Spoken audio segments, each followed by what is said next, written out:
사무엘하 8장은 다윗 왕국이 든든히 서가는 모습을 간략히 묘사해 놓았습니다.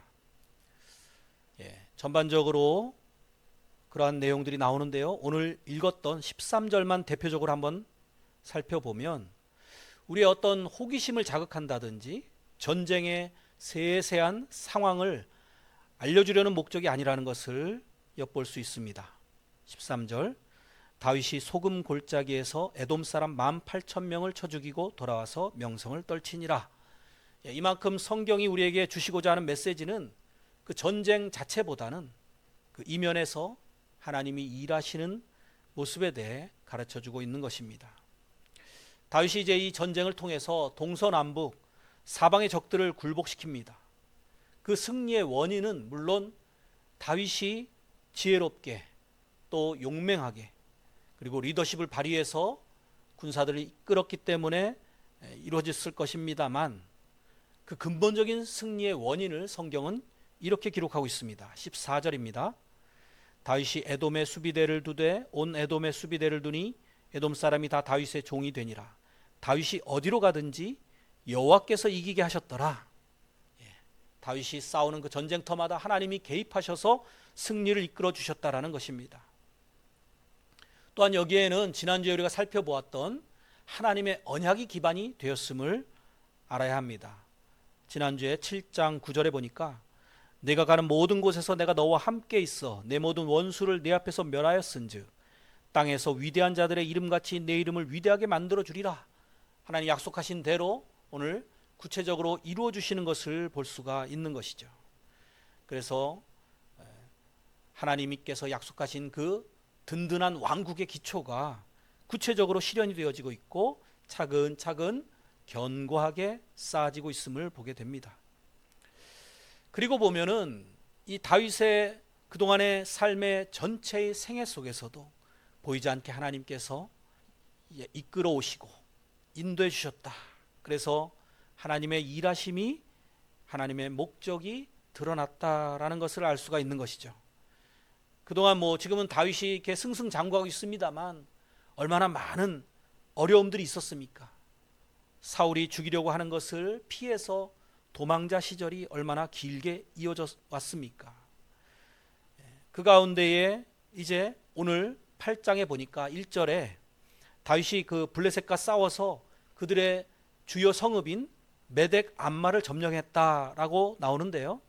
이것이 병행구절인 역대상 18장 1절에 보니까 바로 가드라는 지역이었던 것입니다. 가드라는 지역 여러분 기억나시나요? 다윗이 사울을 피해서 숨어있던 망명생활하던 그런 곳 아닙니까? 그러니까 자기도 모르게 그 당시에는 굉장히 힘들고 참 하나님 왜 저를 버리셨습니까? 원망도 섞여서 시편에 보면은 그러한 기도들이 나오죠. 망명생활 동안에. 그랬는데 그 모든 경험들이 다 하나도 버릴 것이 없이 하나님께 정말 감사함으로 받으면 버릴 것이 없다고 하듯이 정말 그 모든 경험들이 다 바탕이 되어가지고 이제 전쟁에서 가드라고 하는 지역을 점령하게 되었던 것입니다. 뿐만 아니라 동서남북 사방에 있는 모든 그 적들의 정보도 그동안에 다 파악하고 있지 않았습니까? 그것들이 다 이점으로 활용이 되고 있었던 것입니다. 그러니까 그 당시에는 하나님의 이 섭리와 일하시는 손길이 보이지 않아가지고 왜라고 하는 어찌하여 질문을 했지만 응답을 받지 못했었습니다. 그런데 그 답이 이제 보이기 시작하는 것입니다. 하나님께서는 사울을 피해서 도망치던 그 시절에 다윗이 이제 이스라엘의 왕이 될 것을 준비해 주셨던 것입니다. 우리의 고통과 눈물과 여러 가지 어려움들이 결코 헛된 일이 아니라는 것을 깨달으시기 바랍니다. 하나님의 목적 가운데에 이제 모두가 유익하게 쓰임받을 날이 있는 것을 볼 수 있습니다. 이렇게 하나님의 큰 그림을 우리가 이제 보게 되는 것이에요. 우리는 오늘 본문에서 다윗이 싸운 이 전쟁 기사가 또한 성경의 곳곳에 전쟁들이 나오지요. 그것들을 통해서 이 모든 것들이 하나님의 특별한 어떤 섭리 가운데 하나님의 백성들을 구속하시기 위해서 하나님이 목적을 두고 싸우신 결과다라고 이해해야 됩니다. 그러니까 성경 속의 전쟁들은 하나도 우리가 그냥 역사적인 기록으로 그냥 객관적인 어떤 사실로서 넘어갈 것이 아니라 그 안에서 하나님이 우리에게 주고자 하시는 하나님의 목적, 그리고 언약, 일하심, 그런 것들을 봐야 됩니다. 이렇게 큰 그림을 보면은 오늘 이 다윗의 전쟁도 아브라함과 맺으셨던 언약의 성취라는 것을 아시기 바랍니다. 오늘 8장에 나온 다윗이 정복한 지역들을 다 합쳐놓고 보니까 하나님이 아브라함에게 약속하셨던 바로 그 땅을 이제 전부 차지했던 것입니다. 창세기 15장 18절에 그날에 여호와께서 아브라함과 더불어 언약을 세워 이르시되 내가 이 땅을 애굽 강에서부터 그 큰 강 유브라데까지 내 자손에게 주노니, 이렇게 약속을 하셨는데 그 애굽, 이집트죠. 그 지역에서부터 유브라데 강까지 그 넓은 지역을 이제 다윗이 다 점령하고 차지한 것입니다. 또 이삭과 리브가에게 하셨던 예언이 있었습니다. 창세기 25장 23절에 보니까 여호와께서 그에게 이르시되 두 국민이, 쌍둥이를 잉태한 것이죠, 네 태중에 있구나. 두 민족이 내 복중에서부터 나누이리라. 이 족속이 저 족속보다 강하겠고 큰 자가 어린 자를 섬기리라 하셨더라. 큰 자는 에서죠. 작은 자가 야곱이고요. 이 예언이 그때는 이루어지지 않았습니다. 물론 장자권 다툼으로 인해 가지고 서로 원수간이 되었죠. 그리고 나서도 그 후손들이 이제 에서의 후손은 에돔 족속이 되고요, 또 야곱의 후손들은 이스라엘이 되지 않았습니까? 이 두 민족이 계속해서 원수지간이 되어 가지고 화합하지 못하고 지내왔습니다. 이스라엘 민족이 출애굽할 때에도 막고 방해하고 했던 족속이 에돔 족속입니다. 친척지간인데도 이렇게 친하지가 않았던 거예요. 그랬던 이들이 이제 큰 자가 어린 자를 섬기는 그 예언이 성취가 된 것이 바로 오늘 다윗이 에돔 족속을 점령한 오늘 13절 14절에 그 내용이 나오는 것이죠. 얼마나 이렇게 하나님께서 하신 약속이 정확하게 성취가 되는지를 우리가 성경 전반을 걸쳐서 알 수가 있습니다. 하나님은 아무리 세월이 지나도 반드시 약속을 성취하시는 분이시다라는 것을 알 수 있어요. 시건치 않으시는 분이에요. 또 다른 예를 들어보면 하나님이 아브라함에게 그의 후손에 대해서 이방인의 객이 되어 가지고 400년 만에 나올 것이다, 이러한 예언을 하십니다. 출애굽 사건을 예언한 것이죠. 창세기 15장 13절 여호와께서 아브라함에게 이르시되 너는 반드시 알라. 내 자손이 이방에서 객이 되어 그들을 섬기겠고 그들은 400년 동안 내 자손을 괴롭히리니 그들이 섬기는 나라를 내가 징벌할지며 그 후에 내 자손이 큰 재물을 이끌고 나오리라. 이런 약속의 스케일을 한번 생각해 보십시오. 무려 400년입니다. 그렇다면 우리 살아생전에는 보지 못하는 약속들일 수도 있는 거잖아요. 하지만 하나님께서는 큰 그림 가운데 그대로 이루어 주신다는 것을 이렇게 성경 곳곳에서 증언하고 있습니다. 심지어 하나님께서 에덴 동산에서 약속하신 것도 있죠. 이 메시아에 대한 창세기 3장 15절의 예언, 내가 너로 여자와 원수가 되게 하고 내 후손도 여자의 후손과 원수가 되게 하리니 여자의 후손은 내 머리를 상하게 할 것이요. 이건 예수님의 십자가 사건을 상징하는 것이고요. 너는 그의 발꿈치를 상하게 할 것이니라. 이것은 사단 마귀의 권세, 죽음의 권세를 깨뜨리시고 부활하신 것을 또한 예언한 것입니다. 이것은 수천 년에 걸친 하나님의 큰 그림이었다라는 것입니다. 다윗 언약에서 다윗의 당대나 솔로몬 시대에도 이루어지지 않았던 견고한 나라를 영원토록 통치할 것을 약속하신 그 씨, 메시아 후손에 대한 약속은 결국 예수 그리스도를 통해서 이루어지신 것을 우리가 성경을 통해서 발견하게 됩니다. 사도행전에 이렇게 설명해 놨습니다. 사도행전 13장 22절 패하시고 사울을 패하시고 다윗을 왕으로 세우시고 증언하여 이르시되 내가 이세 아들 다윗을 만나니 내 마음에 맞는 사람이라 내 뜻을 다 이루리라 하시더니 하나님이 약속하신 대로 이 사람의 후손에서 이스라엘을 위하여 구주를 세우셨으니 곧 예수라. 네, 이렇게 정확하게 설명을 하고 계십니다. 그래서 오늘 본문인 사무엘하 8장에서처럼 이 다윗의 전쟁 승리에 대한 기록은 다윗의 언약 가운데 있는 예수 그리스도의 메시아 왕국을 궁극적으로는 예표하는 부분적인 성취다라고 볼 수 있습니다. 이 언약적인 예언들을 다윗이 직접 기록한 시편 여러 곳에서 찾아볼 수가 있습니다. 시편 2편에 보면요, 이방 나라들이 분노하며 민족들이 헛된 일을 꾸미는구나 1절에 예언했습니다. 그리고 4절에 하늘에 계신 이가 웃으시며 주께서 그들을 비웃으실 것이다 라고 했습니다. 그래서 다윗이 본 예수님의 모습이 시편 110편 1절에 이렇게 나옵니다. 여호와께서 내 주에게 말씀하시기를. 다윗이 그런 거예요. 여호와께서 내 주, 다윗에게서 볼 때 주라고 하는 분이 예수님이신 것이죠. 내 주에게 말씀하시기를 내가 내 원수들로 내 발판이 되게 하기까지 너는 내 오른쪽에 앉아 있으라 하셨도다. 우리가 오늘 신앙 고백했듯이 하나님 보좌 우편에 앉아 계신 예수님을 다윗이 이렇게 기록해 놓았다라는 거예요. 너무나 놀랍지 않습니까? 그리고 시편 2편 8절과 사도행전 1장 8절을 또 연관지어서 생각을 해보시기 바랍니다. 시편 2편 8절에 내게 구하라 내가 이방 나라를 내 유업으로 주리니 내 소유가 땅끝까지 이르리로다 예언하셨고요. 사도행전 1장 8절에 오직 성령이 너희에게 임하시면 너희가 권능을 받고 예루살렘과 온 유대와 사마리아와 땅끝까지 이르러 내 증인이 되리라 하시니라. 이러한 예언들이 구약과 신약이 일관되게 예수 그리스도로 귀결되고 있는 것입니다. 그래서 우리가 이 모든 것들이 이루어질 때까지 결코 포기하지 말고 낙심하지 말아야 할 근거인 것입니다. 곳곳에 예수님이 승리하실 그날에 대한 분명한 예언들이 있습니다.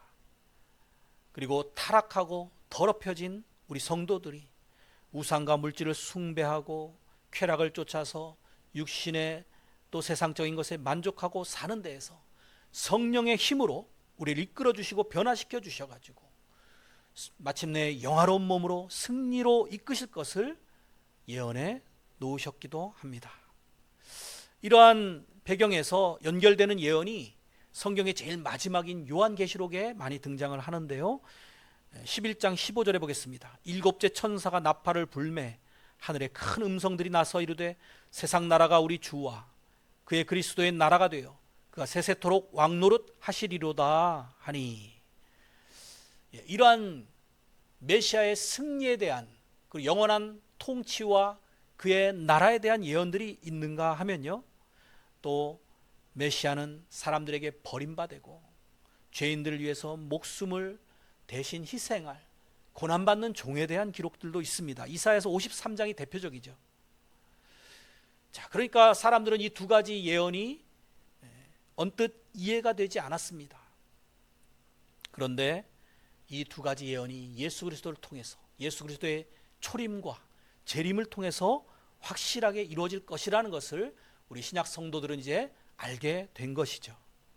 그래서 첫 번째 초림 때는 사람들에게 버림받고 잃어버린 사람들의 죄를 대신해서 죽으시기 위해서 오시는 것과, 두 번째 오실 때는 이제 악인들을 심판하시고 그분의 왕국을 세우셔서 영원히 다스리실 그러한 메시아로 오실 것이다 라는 사실이 성경의 가장 굵직한 스토리인 것입니다. 자, 여러분, 이제 주님을 통해서 하나님께서 하신 약속들이 거의 대부분 성취가 되었죠. 그리고 이제 재림과 최후 심판에 대한 약속들이 남아있는 오늘날입니다. 자, 그렇다면 우리가 이제 이 남은 하나님의 약속에 대해서 어떠한 태도로 임해야 되겠습니까? 아직까지 이루어지지 않았으니 하나님의 약속이 깨진 거 아니냐? 하나님이 정말 살아 계시냐? 이렇게 반응해야 되겠습니까? 아니죠. 오늘 본문을 통해서 이렇게 하나님의 큰 그림, 그 가운데 다윗의 이러한 역사 가운데 당대에도 하나님의 약속이 차근차근 이루어지는 이러한 사실들을 보면서 확신을 가지셔야 됩니다. 주님께서는 오리라고 하신 그대로 반드시 오실 것입니다. 계시록 22장 12절입니다. 보라, 내가 속히 오리니 내가 줄 상이 내게 있어 각 사람에게 그가 행한 대로 갚아주리라. 할렐루야. 이 약속 우리가 굳게 믿으면서 흔들리지 마시고 각자 맡으신 사명을 충실히 감당해 나아가심으로써 언제가 주님 앞에 서실 그날을 준비하는 복된 성도들이 되어야 되겠습니다. 그런데 여러분, 이 세상에 그래도 전쟁이 없으면 좋지 않겠는가? 그럼 신앙생활하기도 좋지 않겠는가? 이럴 수 있습니다. 또 우리가 전쟁에는 절대로 동참하지 말아야지.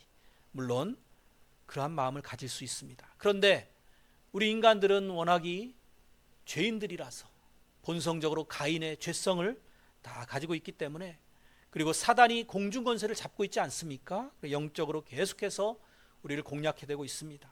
그렇기 때문에 세상 끝날까지 세상의 전쟁은 결코 그치지 않을 것입니다. 그렇다면 우리가 이 전쟁에 대해서 기독교인적인 어떠한 자세로서 대응을 해야 될지 좀 더 생각해 보겠습니다. 성경은 비폭력, 무저항주의를 가르치는 것이 아닙니다. 그렇다고 해가지고 성경이 폭력적인 전쟁을 정당화하지도 않습니다. 하나님은 사랑의 하나님이시면서 공의의 하나님이십니다. 예수님께서도 십자가에서는 무저항, 비폭력주의처럼 보이셨지만 재림하셔서 세상을 심판하실 모습 역시 갖추고 계신 것입니다. 오른쪽 뺨을 때리면 왼쪽 뺨을 대줘라 하셨지만, 원수 갚는 것은 하나님께 맡겨라 이런 말씀도 주셨지만, 때로는 무력을 통해서 오늘 본문처럼 이방 땅을 정복하고 또 전쟁을 통해서 심판을 하시기도 하고, 또 이 세상의 악을 제어하기 위해서는 정부라고 하는 기관을, 거기에 하나님께서 권한을 주셨음을 기록하고 있습니다. 로마서 13장 1절, 각 사람은 위에 있는 권세들에게 복종하라. 권세는 하나님으로부터 나지 않음이 없으니 모든 권세는 다 하나님께서 정하신 바라. 그래서 계시록에서도 하나님이 마지막에 심판하신다는 것은 결국 전쟁을 하신다는 거 아니겠습니까?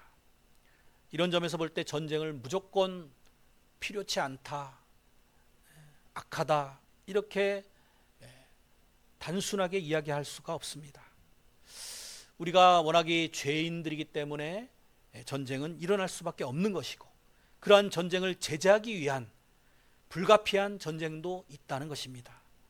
그러므로 우리 성도들도 한 나라의 국민으로서 국방의 의무도 참여해야 되는 것이고요, 또 전쟁이 일어나면 마땅히 참전도 해야 하는 것입니다. 그리스도인들이라고 해서 국민의 의무에서 제외되지 않는 것입니다. 이런 것들에 대해서 신학자들도 굉장히 첨예하게 그동안 논쟁을 펼쳐왔습니다만, 우리는 성경 그대로 이렇게 믿어야 되는 것이죠. 하지만 우리가 또 힘써야 될 부분들은 힘써야 됩니다. 평화를 위해서 최선의 노력을 해야죠.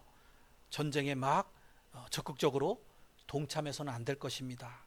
평화 정착에 먼저 힘쓰고 되도록 설득을 하고 구체적인 노력들을 해야 되는 것입니다. 왜냐하면 예수님은 우리 개개인의 구주이실 뿐만 아니라 온 세상의 구주이시기도 하기 때문이죠. 그래서 하나님의 통치가 나의 영역뿐만 아니라 이 사회와 국가 관계 속에서도 이루어지도록 하나님의 나라가 하늘에서 이루어진 것 같이 땅에서도 이루어지이다, 이러한 우리의 기도의 자세 역시 죄악된 이 세상이 썩어지지 않도록 그 가운데 우리가 성도로서 소금의 역할을 감당하는 것, 빛의 역할을 감당하는 것, 이런 것들이 다 우리의 해야 될 본분인 것입니다. 우리 힘으로는 물론 어렵죠. 하지만 하나님께 맡기면서 나아가는 것입니다. 그러면은 우리의 약함과 부족함, 우리의 실패까지도 하나님께서는 다 들어 사용하여 주시고 변화해서 축복과 능력의 원천으로 사용하시는 것을 볼 수 있습니다. 어디에서 그런 걸 볼 수 있냐면은 사도 바울이 회심하기 전에는 열심히 있었죠. 그래서 그리스도인들을 잡아 죽이는데 앞장서지 않았습니까? 그런데 부활하신 예수 그리스도를 만나고 나서 그가 완전히 성령으로 변화가 되어집니다.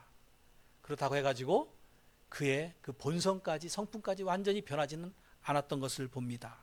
고린도후서 11장 2절에 고백하기를, 내가 하나님의 열심으로 너희를 위하여 열심을 내노니 내가 너희를 정결한 처녀로 한 남편인 그리스도께 드리려고 중매함이로다, 이렇게 이야기를 하고 있습니다. 무슨 말입니까?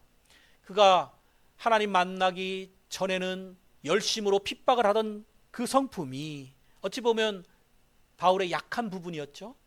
그런데 그 열심을 이제 그리스도를 위해서 다른 사람들에게 그들을 불쌍히 여겨서 하나님께로 그리스도께로 인도하는 데에 이 열심이 사용이 되고 있다라는 고백입니다. 이렇게 하나님께서 일하시면 우리의 연약함도 취하셔가지고 하나님의 능력의 도구로 선하게 변화를 시키신다는 것입니다. 그래서 우리는 성령에 순종하고 나아가면 되는 것입니다. 자, 하나님의 능력을 믿고 이렇게 그 순응하고 나아가는 것, 그런 것이 없으면 승리도 없는 것입니다. 그래서 우리가 하나님의 일하신 가운데 순종하며 실천하며 나아가야 되는데요. 그러한 행동들을 오늘 여러 가지가 있겠죠. 성경 전반에 걸쳐서 우리가 해야 되는 그리스도인다운 자세 여러 가지가 있지만 오늘 8장으로만 범위를 좀 좁혀가지고 거기서 얻을 수 있는 힌트들을 몇 가지 살펴보겠습니다. 8장 4절에 보면 그에게서 마병 1700명과 보병 2만 명을 사로잡고 병거 100대의 말만 남기고 다윗이 그 외의 병거의 말은 다 발의 힘줄을 끊었더니, 어떤 그 물건을 전리품을 나를 수 있는 말들만 남기고 나머지는 다 이제 힘줄을 끊고 포기했습니다. 왜 그랬습니까? 자, 이것이 주님만 의지하려는 다윗의 모습인 것입니다. 그 근거는 신명기 17장에 있습니다. 신명기 17장 15절에 보면 반드시 네 하나님 여호와께서 택하신 자를 내 위에 왕으로 세울 것이며 내 위에 왕을 세우려면 내 형제 중에서 한 사람을 할 것이요 내 형제 아닌 타국인을 내 위에 세우지 말 것이며 그는 병마를 많이 두지 말 것이며 병마를 많이 얻으려고 그 백성을 애굽으로 돌아가게 하지 말 것이니 이는 여호와께서 너희에게 이르시기를 너희가 이후에는 그 길로 다시 돌아가지 말 것이라 하셨음이며, 병마를 많이 세우지 말라는 거예요. 왕의 조건입니다. 왜냐하면 하나님만 의지하는 그러한 사람이 되라는 거예요. 자, 우리가 이제 그러한 전쟁에서 승리를 거두게 되면 내가 잘해서 내 힘이 세서 이런 착각을 할 수 있고 하나님을 의지하지 않을 수 있다는 거예요. 이런 것을 다윗은 시편에서 또 이렇게 고백합니다. 20편 7절에 보면 어떤 사람은 병거 어떤 사람은 말을 의지하나 우리는 여호와 우리 하나님의 이름을 자랑하리로다. 시편 33편 16절에도 많은 군대로 구원 얻은 왕이 없으며 용사가 힘이 세어도 스스로 구원하지 못하는도다. 구원하는 데 군마는 헛되며 군대가 많다 해도 능히 구원하지 못하는도다. 이렇게 이제 분명하게 하나님만 의지하겠다라는 이렇게 초점을 가지고 하나님께 우리의 주파수를 맞추며 나아가야 된다는 것입니다. 그리고 또 13절에 보면은 오늘 읽었죠. 다윗이 명성을 떨쳤다 이런 말씀이 나오지 않습니까? 그럴 때 하나님의 사람은 특히 교만하지 않도록 겸손해야 됩니다. 자, 그러기 위해서 다윗은 어떠한 모습을 나타내고 있는가 하면은 사울처럼 전리품의 일부를 자기의 그런 유익을 위해서 감추지 않았습니다. 하나님의 앞에 모두 다 영광 돌리며 모든 것은 다 하나님께서 하셨습니다. 이런 고백적인 자세로서 드렸습니다. 그것이 11절과 12절에 나오는데요. 다윗 왕이 그것도 여호와께 드리되 그것도 드리되 그것만큼은 안 됩니다. 이것은 사울적인 모습이고요. 다윗은 그것조차도 다 드리되 이런 모습입니다. 그 정복한 모든 나라에서 얻은 은금 곧 아람과 모압과 암몬 자손과 블레셋 사람과 아말렉에게서 얻은 것들과 소바왕 르옵의 아들 하닷 에셀에게서 노력한 것과 같이 드리니라. 다 함께 드렸어요. 자, 우리가 헌금도 이러한 자세여야 됩니다. 내 것이 아닙니다. 하나님의 것입니다. 하나님이 주셨습니다. 하나님이 승리도 주셨으니 내가 하나님께 이 전리품을 드립니다. 이러한 겸손한 자세가 필요합니다. 자기가 박수 받을 것도 하나님께로 돌리는 이러한 다윗의 모습. 어제도 파리 올림픽에서 여자 탁구가 동메달을 딸 때 그 3명의 선수가 있었는데요. 그 중에 한 선수가 모든 영광을 하나님께 돌린다고 표현하는 모습이 참 아름다웠습니다. 이러한 모습이 저와 여러분들 안에 배어 있으시기를 축복합니다. 또한 묵묵히 자기 할 일에 최선을 다하는 모습이 이 전쟁에 승리한 이후에 다윗에게서 발견되는 모습입니다. 15절에 다윗이 온 이스라엘을 다스려 다윗이 모든 백성에게 정의와 공의를 행할세. 전쟁에서 승리한 이후에 다윗은 이제 정치를 잘 펼쳐 나갔어요. 그 이후에도 읽어보면은 이렇게 정치 체제를 잘 다듬습니다. 그래서 각 부서에 필요한 일꾼들을 세워요. 그리고 정의롭게 모든 사람에게 빈부 귀천 할 것 없이 아주 공평하게 정의롭게 정치를 펴나가는 이러한 모습, 이것은 우리에게 적용해 보면 우리의 삶 속에서 우리가 해야 될 일들이 있죠. 가정에서, 직장에서, 또 모든 사회생활 속에서도 우리가 해야 될 일들을 충실하게 신실하게 감당해 나가는 이러한 모습이라고 할 수 있습니다.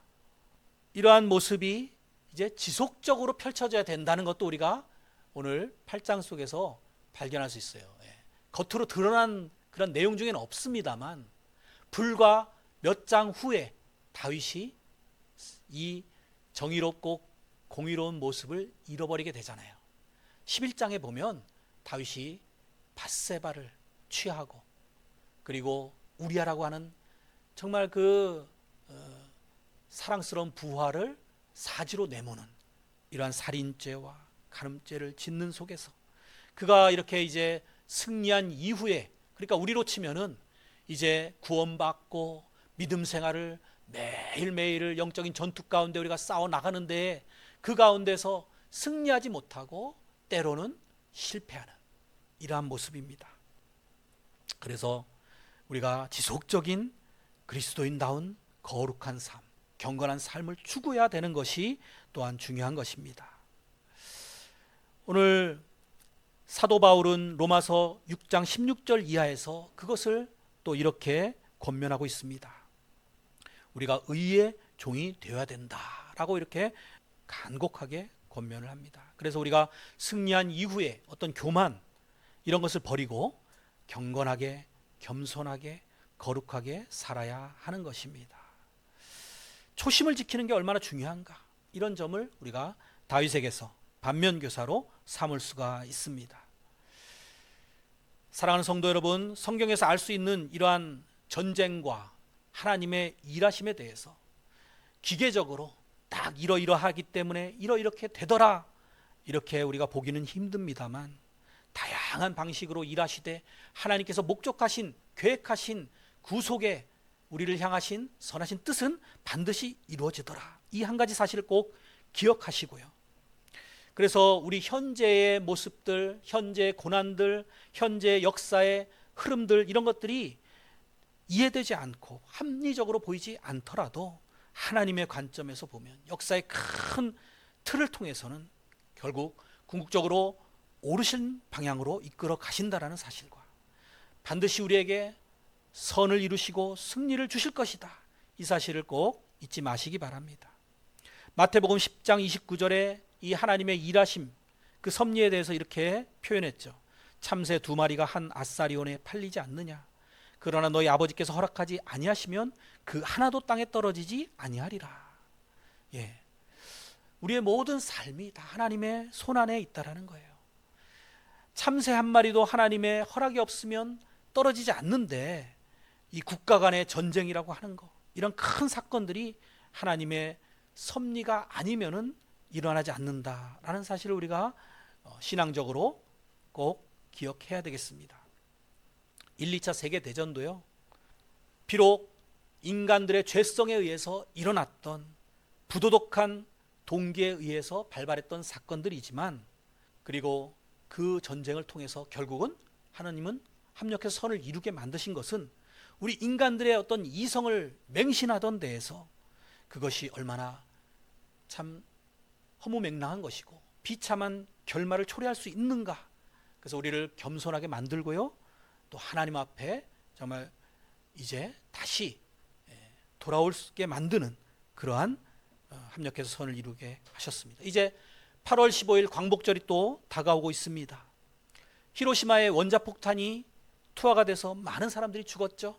참 안타까운 일입니다만 세계적으로는 또 우리 대한민국을 향해서는 그로 인해서 평화가 이루어진 것이 하나님의 일하심이었고 하나님의 섭리였다라는 것입니다. 더 큰 인류의 불행을 막으신 것이죠. 자, 지금도 이 시대 가운데 일어나고 있고 또 앞으로도 있을 전쟁들에 대해서 하나님께서 궁극적으로 이루시고자 하는 뜻이 계시다라는 것을 믿고 그것을 우리가 발견하고자 기도하며 나아가는 것이 그래서 중요한 것입니다. 그래서 하나님의 뜻에 우리의 신앙생활을 맞추기 위해서는 어떻게 해야 되겠습니까? 우리가 하나님의 뜻에 민감하기 위해서 늘 주님과 교제가 이루어져야 되겠고요. 하나님과의 관계에 있어서 신실함을 유지해 나아가야 하는 것입니다. 그래서 하나님의 말씀을 가까이 하시고 늘 묵상하시고 또 하나님께 영광 돌리겠다는 이 목표로 살아가고자 힘써야 되는 것입니다.